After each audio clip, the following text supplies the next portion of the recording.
Good evening student. आप सभी का आचार्य सदाशिव शिक्षा संस्थान के ऑनलाइन क्लास में एक बार फिर से स्वागत है। हम यहाँ पर बीएड सेकेंड सेमेस्टर के बच्चों के लिए पर्यावरण सब्जेक्ट जो उनका ऐच्छिक विषय है, जो उनका ऑप्शनल पेपर है, उसको लेकर के उपस्थित हुए हैं। और आपका ऑप्शनल पेपर है पर्यावरण। कल हम इसकी एक क्लास पढ़ा चुके थे और कल हमने पढ़ा था पर्यावरण क्या है, पर्यावरण का अर्थ, परिभाषा, उसका महत्व, उसके घटक और उसकी अवधारणाएं, इतनी चीज हम आपको पढ़ा चुके थे। आज हम कल की क्लास को कोरिलेट करके आज आगे मैटर ले चलते हैं। क्यों? क्योंकि जब कोरिलेट हो जाती है पाठ्य सामग्री तो अच्छे से समझ में आती है। कल हमने बताया था पर्यावरण क्या है, एक बार फिर से बता देंगे कि पर्यावरण दो शब्दों से मिलकर बना है, परि प्लस आवरण। जीव के चारों ओर का जो आवास होता है या जीव के चारों ओर जो भी सजीव निर्जीव चीजें पाई जाती है वो उसका पर्यावरण होता है। ठीक है। पर्यावरण के घटक की बात करते हैं तो उसके दो घटक थे, एक प्राकृतिक घटक, दूसरा मानव निर्मित घटक। प्राकृतिक घटक में जैविक अजैविक आते थे। जैविक में जंतु वनस्पति आते थे। अजैविक में आपके पठार, पर्वत, नदियां, मृदा एक्सेट्रा ये सब आते थे। और अगर मानव निर्मित घटक की बात करें तो धर्म है, संस्कृति है और मकान है, घोंसला है, ये सब आ रहे थे। ठीक है। अगर पर्यावरण की अवधारणाओं की बात करें तो कल हमने पर्यावरण की 4 अवधारणाएं बताई थी। एक पहली नियतवादी अवधारणा और दूसरी संभाववादी अवधारणा। नियतिवादी अवधारणा प्रकृति को श्रेष्ठ मानती है और ये कहती है कि प्रकृति श्रेष्ठ है और मनुष्य उसके हाथ का खिलौना है। ठीक है।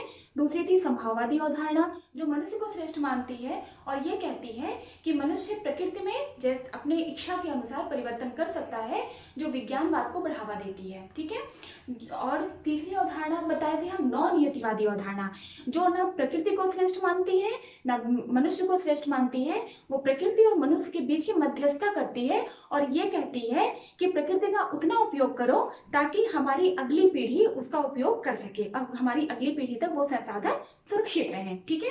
चौथी अवधारणा है पारिस्थितिकी अवधारणा। ये क्या करती है? ये भी प्रकृति को श्रेष्ठ मानती है, क्योंकि पारिस्थितिकी मतलब प्रकृति, ये भी प्रकृति को श्रेष्ठ मानती है, लेकिन ये नहीं कहती है प्रकृति मनुष्य मेरे हाथ का खिलौना है। ये मनुष्य को प्रकृति का एक अंग मानती है और ये कहती है कि प्रकृति चाहती है तभी मनुष्य उसमें बदलाव कर सकता है, नहीं चाहती बदलाव नहीं कर सकता है। मैंने कल भी आपको बताया कि ये आपके आने वाले भविष्य में आने वाले जो आप टेट का एग्जाम देंगे उसके लिए भी पर्यावरण आवश्यक है और यहीं से आपके फर्स्ट यूनिट से ही 1 से 2 नंबर के क्वेश्चन आते हैं। वो कहाँ से आते हैं हम आपको पॉइंट आउट करते चलेंगे। ठीक है। 2019 में ये आया था कि सतत अवधारणा क्या है। तो सतत अवधारणा या सतत अवधारणा किसको मान्यता देती है? तो सतत अवधारणा किसको देती है? सतत अवधारणा मतलब है नौ-नियतवादी अवधारणा, जो ना तो प्रकृति को मानती है ना तो मनुष्य को मानती है। वो प्रकृति को मुख्य मानती है, मनुष्य को गौण मानती है और दोनों के बीच मध्यस्थता प्रदान करती है। ठीक है।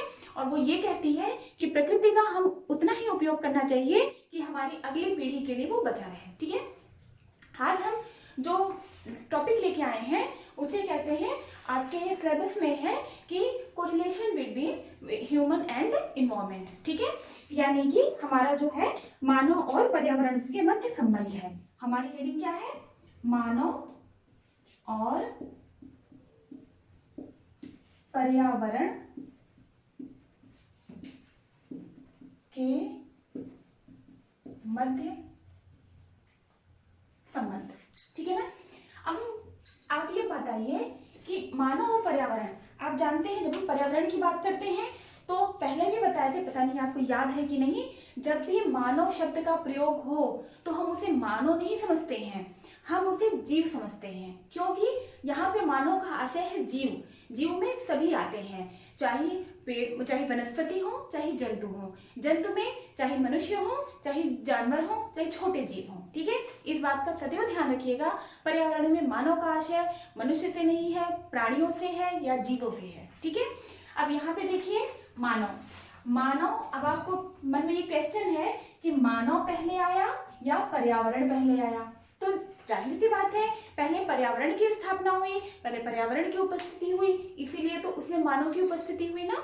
तो हम ये मान के चलते हैं कि पहले मानव आया। और एक चीज, अगर हम इसको पढ़ने का प्रयास करते हैं तो सबसे पहले हम ये जानेंगे, हम कोई चीज, किसी भी चीज की स्टडी करने के लिए उसको हम कई भागों में, कई यूनिट पे डिवाइड कर देते हैं। आपके पास सिलेबस है, ठीक है, आपके पास एक टॉपिक, एक पेपर है पर्यावरण, और पर्यावरण में आप देखिए यूनिट 1, यूनिट 2, यूनिट 3, यूनिट 4, कई सारे टॉपिक्स में डिवाइड है, यूनिट्स में डिवाइड है, इसलिए हम अगर किसी चीज का अध्ययन करते हैं तो उसको हम किसी सारे पार्ट में डिवाइड करते हैं। यहाँ पे हम पार्ट में डिवाइड करेंगे। तो सबसे पहली बात क्या करते हैं कि अगर हम मानव और पर्यावरण दोनों का अध्ययन करना चाहेंगे तो मानव का विकास हमारे आदिकाल से चला आ रहा है, लेकिन पर्यावरण का विकास उसके भी हजारों वर्ष पूर्व से चला आ रहा होगा। तो इसको पढ़ने के लिए हम यहाँ पे पर्यावरण की बात नहीं करते हैं, पर्यावरण के विकास से कोई मतलब नहीं है। पर्यावरण में जब मानव का विकास हुआ तब हमको मानव और पर्यावरण के बीच के अंतर संबंध को, मानव और पर्यावरण के मध्य संबंध की स्टडी करना है, ठीक है ना। Relation between man and human, between man and environment, ठीक है, दैट्स इट। अब आप देखिए मानव की बात करते हैं तो हम मानव को कितने कालखंड में बांट सकते हैं, हम पहले इसकी बात करेंगे। तो सबसे पहले हम कहते हैं आखेटक काल। कौन सा काल? पहला काल हो गया हमारा आखेटक काल। अब आखेटक का मतलब क्या होता है? आखेटक काल, आखेटक का मतलब क्या होता है? शिकारी मानव, यानी कि जब शिकार करता था। मानव क्या था? पहले जब मानव का जन्म हुआ तो मानव भी अन्य जीवों की तरह फल और पत्तियां खा करके जीवन गुजारा करता था।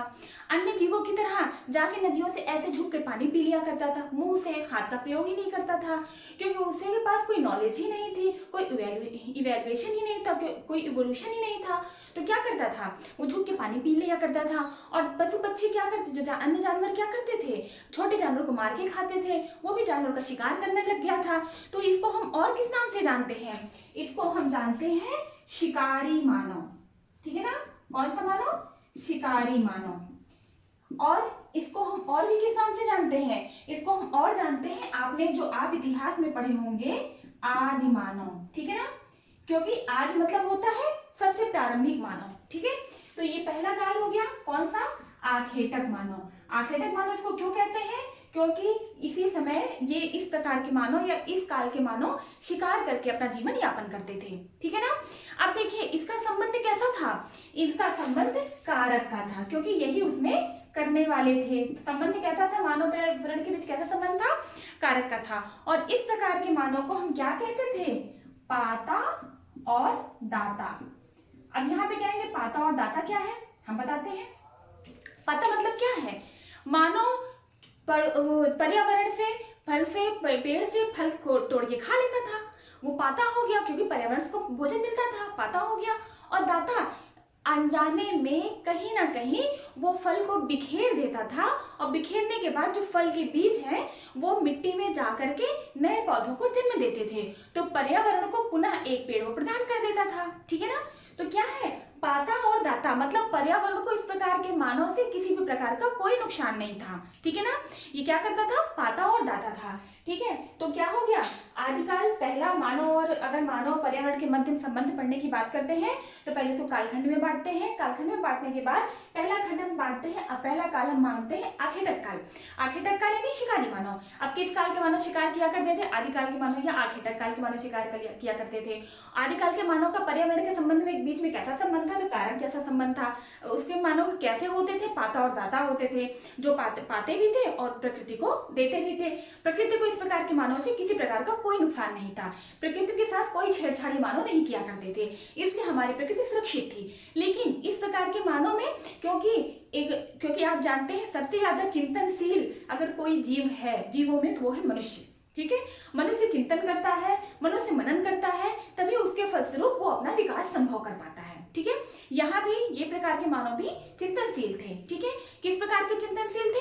चिंतनशील की आवश्यकता ये है कि इन्हें सुरक्षा की आवश्यकता होती थी। कि क्यों? क्योंकि जंगली जंतु आते थे, क्योंकि रात में मानव के देखने की जो क्षमता होती है वो थोड़ी कम हो जाती है, और जो बहुत से शिकारी जंतु हैं उनके देखने की क्षमता ज्यादा हो जाती है, तो वो इनका शिकार कर लेते थे। तो इनको एक ही समस्या थी, इनको ये नहीं था हमको साइंस से प्रौद्योगिकी ये सब डेवलप करना है, इनको सिर्फ एक समस्या थी, सिर्फ भोजन करना। भोजन कर लेते थे कि प्रकृति से, और जीवित रहना। ये रात में सोते थे तो इनको सुरक्षा की संभावना, सुरक्षा की समस्या उत्पन्न होती थी। अब सुरक्षा ये कैसे करते?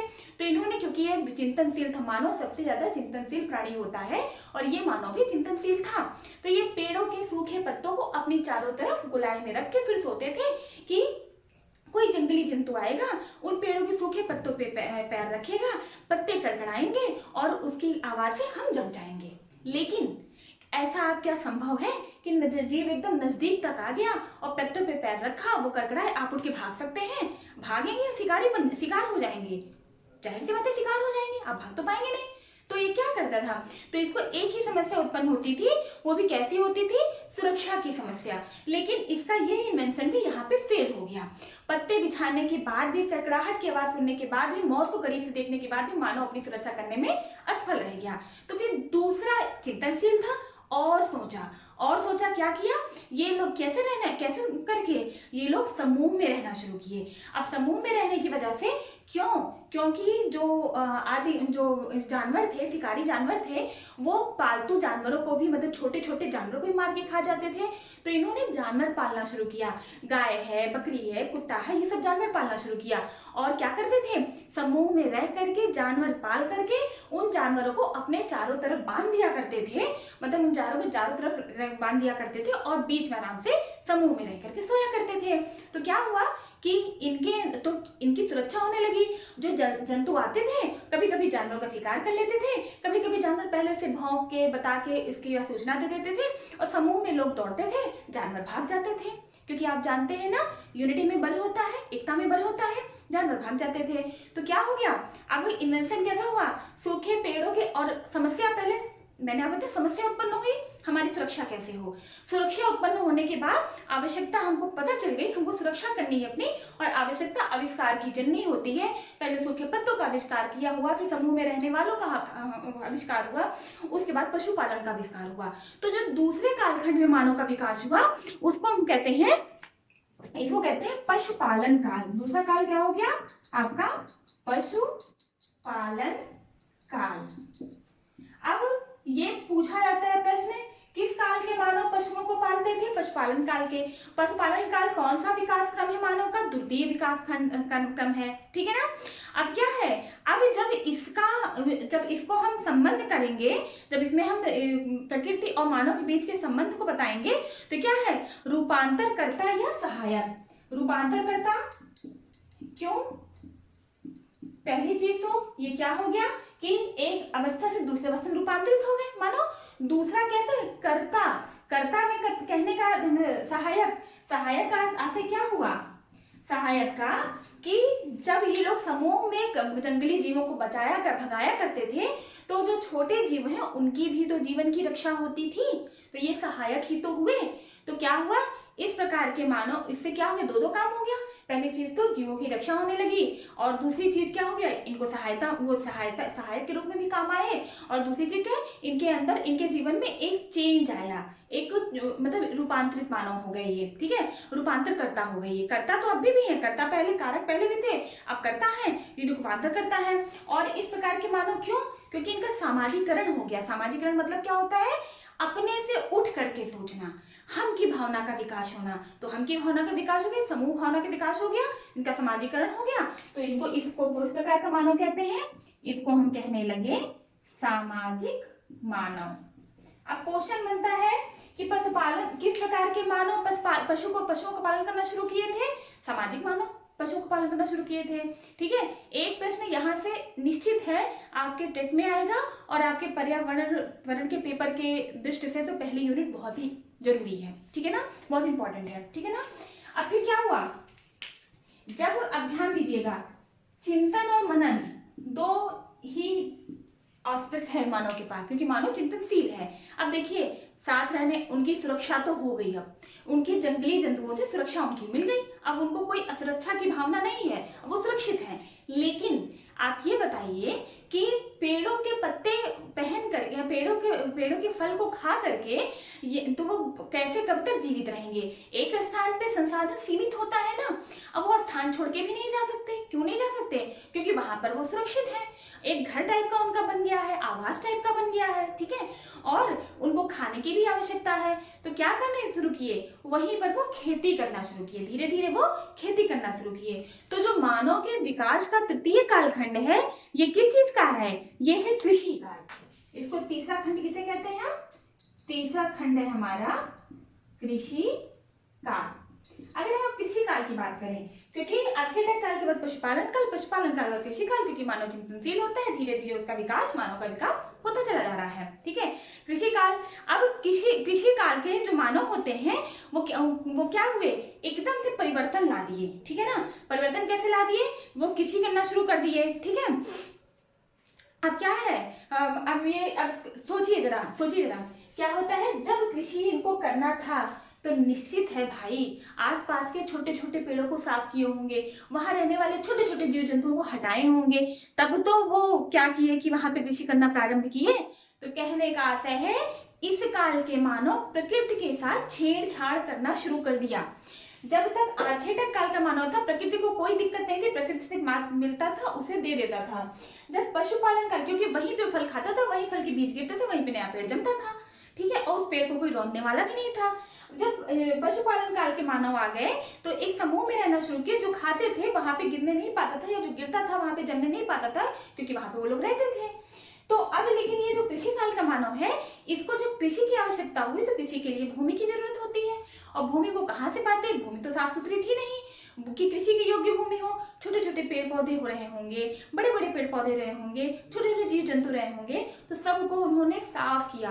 तो ये क्या किया, अगर आपसे प्रश्न पूछा जाए किस काल के मानव ने प्रकृति के साथ छेड़छाड़ शुरू की, तो कृषि काल के मानव। या किस काल में छेड़छाड़ शुरू हुई, तो कृषि काल में। तो ये प्रकृति के साथ छेड़छाड़ करना शुरू किए। तो तीसरे मानव कहते हैं कृषि काल, और इसको कहते हैं परिवर्तनकर्ता, क्योंकि इन्होंने टोटल परिवर्तन परिवर्तन कर दिए। ये रूपांतर करता है कि थोड़ा सा चेंजेस किए, अलग अलग रहने के बजाय समूह में रहना शुरू किए, और ये मानव कैसा हो गया, परिवर्तन करता मानव हो गया। और जब परिवर्तन करता मानव हो गया तो इसी मानव को हम क्या कहते हैं, क्योंकि इनको आर्थिक दृष्टि के बारे में सोचने लगे ना, अर्थ के बारे में सोचने लगे, तो इन्हीं को हम कहते हैं आर्थिक मानव। क्या कहते हैं, आर्थिक मानव। तो कहने का आशय ये है कि आप इसका स्क्रीनशॉट लेते चलिएगा, आप स्क्रीनशॉट ले लीजिएगा ताकि आपको करने में आसान रहे। और हम लेक्चर दे ही रहे हैं तो इसको आप नोट डाउन भी करते चलिएगा, क्योंकि ये आपके बीएड पर्यावरण के लिए तो इम्पोर्टेंट है ही है, साथ में टेट के लिए भी बहुत इंपॉर्टेंट है। यहाँ से एक प्रश्न घुमा फिरा के पूछा जाता है, लेकिन प्रश्न थोड़ा घुमा फिरा के पूछा जाता है, एक अवधारणा से पूछा जाता है और यहाँ से पूछा जाता है, इस दोनों जगह से घुमा फिरा प्रश्न पूछा जाता है टेट में। और पर्यावरण में ज्यादा से ज्यादा पूछा जाएगा तो सिर्फ एक ही चीज पूछी जा सकता है, पर्यावरण किस लैंग्वेज का शब्द है, इन्वायरमेंट। तो इन्वायर मैंने कल बताया था कि फ्रेंच लैंग्वेज का है, ठीक है, इस स्पेलिंग को भी उसका ध्यान दीजिएगा, ठीक है। तो चलिए, परिवर्तनकर्ता मानव, इसी परिवर्तनकर्ता मानव को हम क्या कहते हैं, आर्थिक मानव, ठीक है। अब वर्तमान में जो मानव है, क्योंकि अब मानव क्या करता है, अपने लग्जरियस लाइफ को बिताने के लिए बहुत सारी प्रौद्योगिकी, बहुत सारी टेक्नोलॉजी का यूज करता है, और डे बाय डे टेक्नोलॉजी की खोज भी होती जा रही है, आविष्कार भी होता जा रहा है, यूज भी होता जा रहा है। जो वर्तमान मानव है उसे कहते हैं, जो वर्तमान काल है उसे कहते हैं प्रौद्योगिकी काल। क्या कहते हैं इसके, प्रौद्योगिकी काल।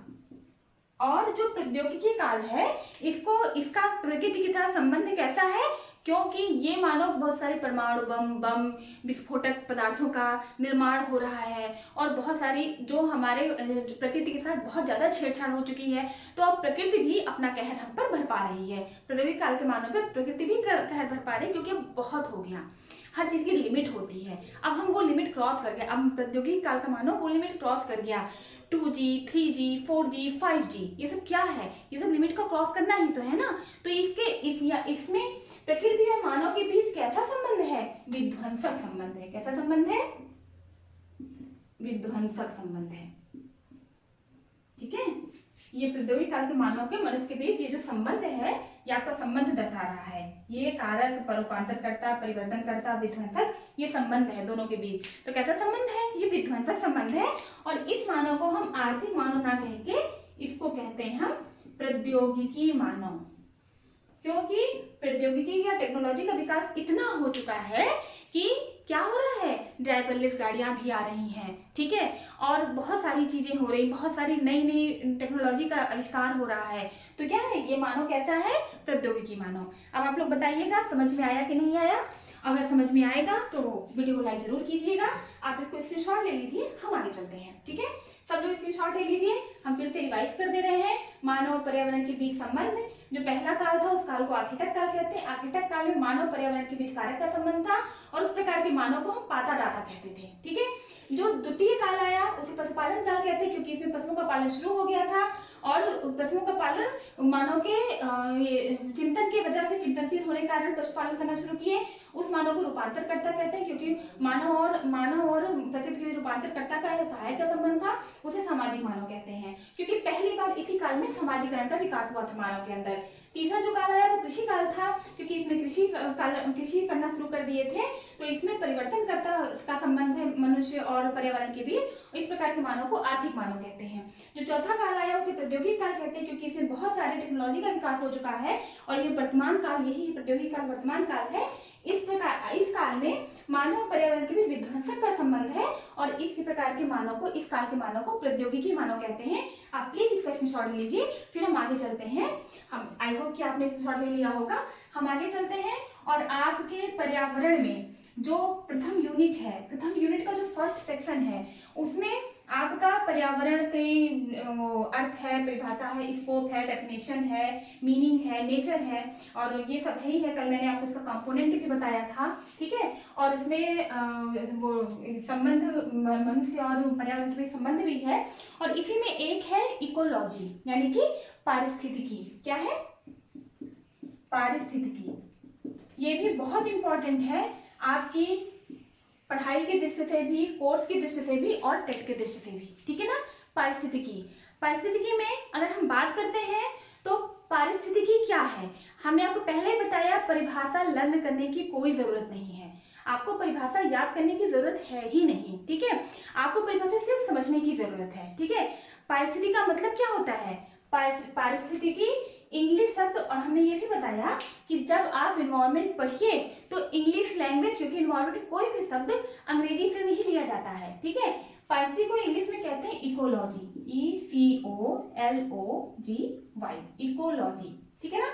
इकोलॉजी किस भाषा का शब्द है? ये है ग्रीक लैंग्वेज का शब्द है। और इन्वायरमेंट किसका था? फ्रेंच लैंग्वेज का शब्द था। ये ग्रीक लैंग्वेज का शब्द है।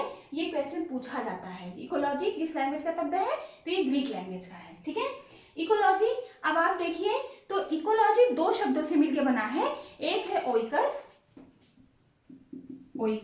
और प्लस है लूगस, LOGUS, ओइकस और लूगस। अब आप बताइए ओइकस मीन्स क्या होता है? हम यहाँ पे परिभाषा आपको रटाएंगे नहीं, सिर्फ समझाएंगे। ठीक है ना। ओइकस का मतलब होता है रहने का स्थान। ठीक है ना। लूगस का मतलब होता है अध्ययन करना। ठीक है ना।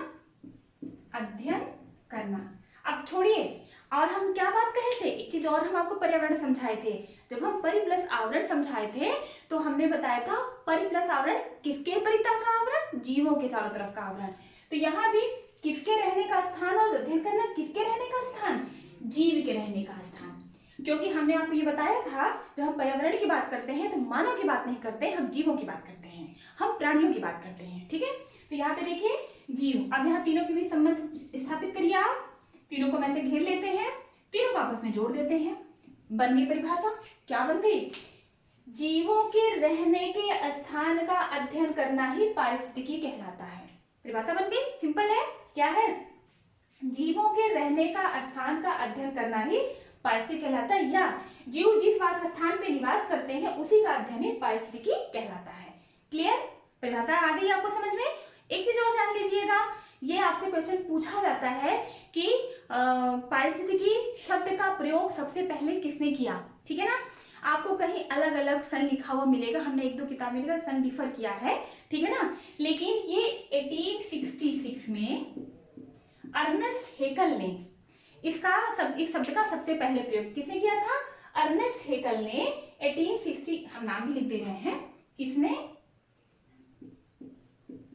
अर्नेस्ट हेकल ने 1866 में किसका प्रयोग किया था? इकोलॉजी। ध्यान दीजिएगा, इकोलॉजी और इकोसिस्टम दोनों में बहुत कंफ्यूजन क्रिएट होती है। आप यहाँ पे विषय वस्तु को अगर कोरिलेट होकर के पढ़ेंगे तो आपको ज्यादा अच्छे समझ में आएगा। ठीक है ना।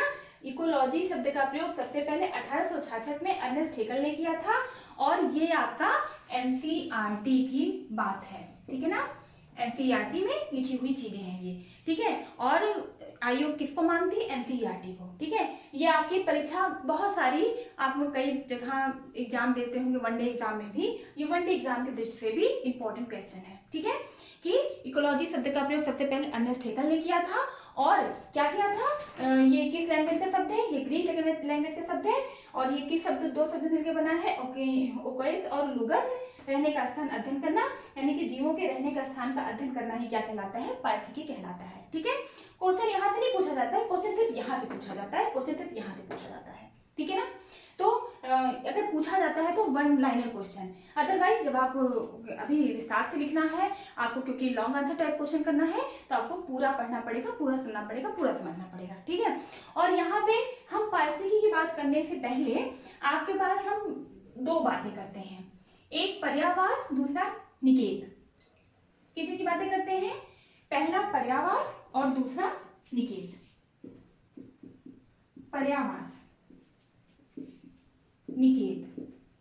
आई थिंक वीडियो लंबा हो रहा है, हम बस पर्यावास बता करके आज फिनिश करते हैं, निकेत हम कल बताएंगे, ठीक है। पर्यावास का मतलब क्या होता है, अगर आप इसको हम बताएं तो पर्यावास का मतलब होता है पर्यावरण में जीवों का आवास। पर्यावास अगर आप पढ़िए, पर्या, इसको बंद कर लीजिए, खाली पर्या को देखिए, अलग अलग करके पढ़ेंगे तो ज्यादा अच्छे समझ में आएगा। पर्या, पर्या यानी पर्यावरण, वास यानी रहने का स्थान, तो क्या हो गया, परिभाषा क्या हो गई, पर्यावरण में जीवों के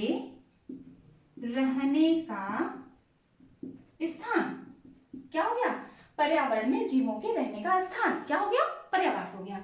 निकेत, निकेत का मतलब क्या होता है, निकेत का मतलब होता है किसी भी जीव की कार्य करने की क्षमता, जीवों के कार्य करने की क्षमता, क्या हो गया, पर्यावास क्या हो गया, पर्यावरण में जीवों के रहने का स्थान और जीवों के कार्य करने की क्षमता, दोनों को एक दूसरे से कोरिलेट ही करना है, ठीक है।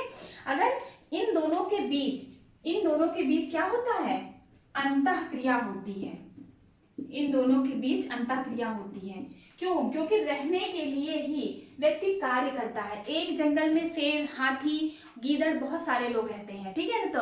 तो विभिन्न जंतुओं का पर्यावास एक हो सकता है, और क्या है, जो मछली है वो पानी में रहती है, जानवर है वो जंगल में रहता है, तो विभिन्न जंतुओं का पर्यावास भिन्न भिन्न हो सकता है। जीवों का रहने का स्थान पर्यावास है, ठीक है ना। ये चीज पर्यावास समझे कि विभिन्न जंतुओं का रहने का स्थान भिन्न भिन्न हो सकता है, या विभिन्न भिन्न भिन्न जंतुओं के रहने का स्थान एक भी हो सकता है। और पर्यावास क्या होता है, जीवों के रहने का स्थान होता है। निकेत क्या होता है, जीवों के कार्य करने की क्षमता होती है, लेकिन यहाँ पे सिर्फ यही होगा, भिन्न भिन्न जीवों के कार्य करने की क्षमता भिन्न भिन्न होती है। यहाँ पे ऐसा नहीं हो सकता है कि भिन्न भिन्न जीवों के कार्य करने की क्षमता एक होती है, क्योंकि हमारी कार्य करने की क्षमता अलग है, आपकी कार्य करने की क्षमता अलग है, अगले कार्य करने की क्षमता अलग है, ठीक है ना। तो यहाँ पे हम पारिस्थितिकी को समझने के लिए हम दो चीज को समझेंगे, पहला पर्यावास, दूसरा निकेत। पर्यावास का आशय है पर्यावरण में जीवों का रहने का स्थान, और निकेत में है जीवों के कार्य करने की क्षमता, ठीक है ना। अब पर्यावास को हम समझ सकते हैं, मैंने आपको समझाया ही कि भिन्न भिन्न पर्यावास में भिन्न भिन्न प्रकार के जीव रह सकते हैं। जैसे एक जंगल है, ठीक है ना, जंगल में शेर भी रहता है, गीदड़ भी रहता है, हाथी भी रहती है, सब रहते हैं ना। तो भिन्न भिन्न जंतुओं के पर्यावास एक है, ठीक है। अब जैसे शेर है, जंगल में रहता है, जो मछली है वो किस में रहती है, पानी में रहती है। तो भिन्न भिन्न जंतुओं के पर्यावास भिन्न भिन्न हो सकता है, ठीक है ना। और निकेत में क्या है, भिन्न भिन्न जंतुओं कार्य करने की क्षमता सिर्फ भिन्न भिन्न ही होती। जैसे अगर शेर की कार्य करने की क्षमता अलग होगी, गीदड़ की अलग होगी, हाथी की अलग होगी, मछली की तो बात ही, उसका पर्यावास ही अलग, उसकी तो अलग होगी ही होगी, ठीक है ना। तो क्या हो गया, इसी पर्यावास और निकेत के बीच जो अंतःक्रिया होती है, फिर से ध्यान से सुनिएगा, जो पर्यावास और निकेत के बीच अंतःक्रिया होती है उसी को कहते हैं हम पारिस्थितिकी। समझ में आया, समझ में आया? अगर समझ में आया हो तो वीडियो को लाइक जरूर कीजिएगा और कमेंट जरूर कीजिएगा, ठीक है। क्या है, यहाँ पे रटाने वाली कोई बात नहीं है, डेफिनेशन हम कल बताएंगे, डेफिनेशन कल लिखवाएंगे भी आपको, उसकी कोई दिक्कत नहीं है। लेकिन यहाँ पे समझने की बात करें, क्योंकि परीक्षा में आपका सिर्फ दिमाग जाता है, आपका ये जाता है, नोट्स नहीं जाती है, ठीक है ना। तो पारिस्थितिकी किसे कहते हैं? पारिस्थितिकी, क्योंकि हम जब भी कोई शब्द लेते हैं तो उसके इंग्लिश वर्जन और हिंदी वर्जन दोनों को लेके चलते हैं। अगर हम इंग्लिश वर्जन लेके चलते हैं तो इकोलॉजी, इकोलॉजी दो शब्द से मिलकर बना है, ओइकस प्लस लुगस, यानी कि रहने का स्थान, और लुगस का अध्ययन करना। किसी भी जीव के रहने के स्थान के अध्ययन करने को ही हम इकोलॉजी कहते हैं या पारिस्थितिकी कहते हैं। या फिर किसी भी जंतु के, किसी भी जीव के पर्यावरण में जीवों के रहने का स्थान और जीवों के कार्य करने की क्षमता, यानी पर्यावास और निषेध के बीच जो अंतःक्रिया होती है, मतलब जीवों के रहने का स्थान, उसके कार्य करने की क्षमता के बीच के जो कोरिलेशन होता है, जो अंतःक्रिया होती है, वही क्या कहलाती है? पारिस्थितिकी कहलाती है। इसको आप रिपीट करिएगा। पारिस्थितिकी के बारे में इसके आगे हम कल पढ़ेंगे। अगर क्लास अच्छी लगी हो तो प्लीज लाइक जरूर कीजिएगा, ठीक है। Thank you.